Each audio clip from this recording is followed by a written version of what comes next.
this kit comes in a variety of fabrics, but all the same steps apply regardless of the variant that you get. Let's get started.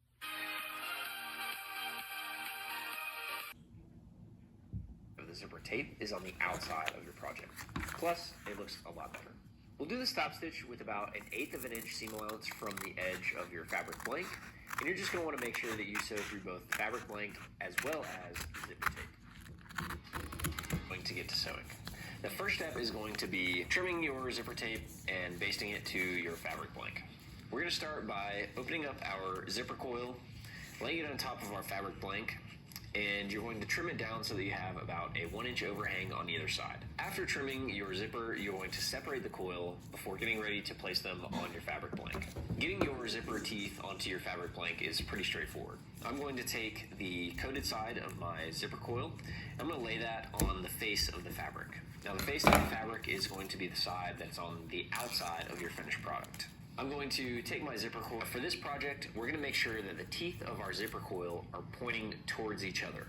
That means that the unfinished side of the zipper coil is on the outside edge of your fabric blank. The first stitch you're going to run on this project is what's called a basting stitch. Now a basting stitch that you can go ahead and slide that pole onto while feeding the shorter side into the teeth. The zipper is most likely going to be the easiest to install with your pattern piece with the right sides out. In a later step, we will turn this inside out to do our final stitches, but right now you can leave it right side out. Alright folks, we are almost done with this dang zipper. We got to make some pull tabs.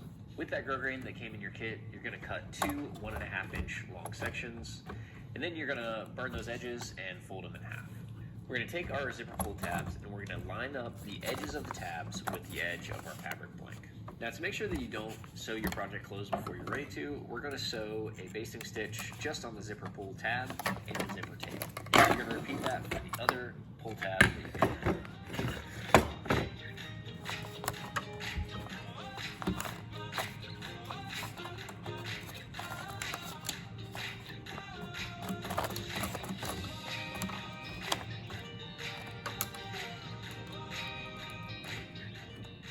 We're about halfway through here, folks. This is what your project should look like. I'm Isaac. In this video, we're going to be making the zipper pouch kit.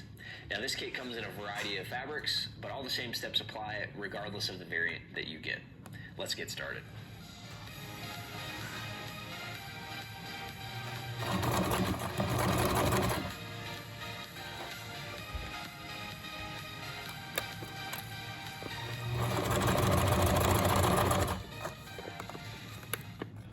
To make this kit are most likely things that you can find.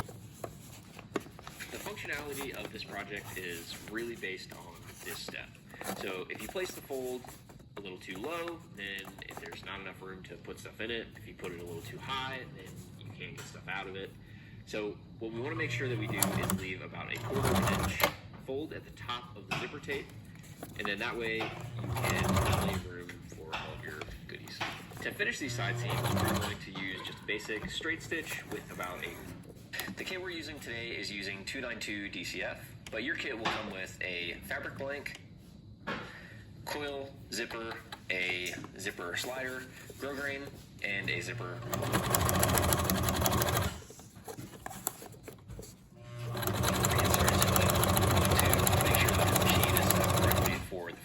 So first off, we're going to check to make sure that our tension is correct for the weight of fabric.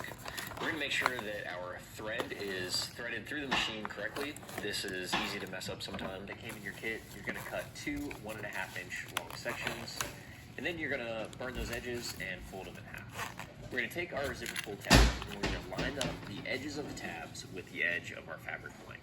Now to make sure that you don't sew your project closed before you're ready to,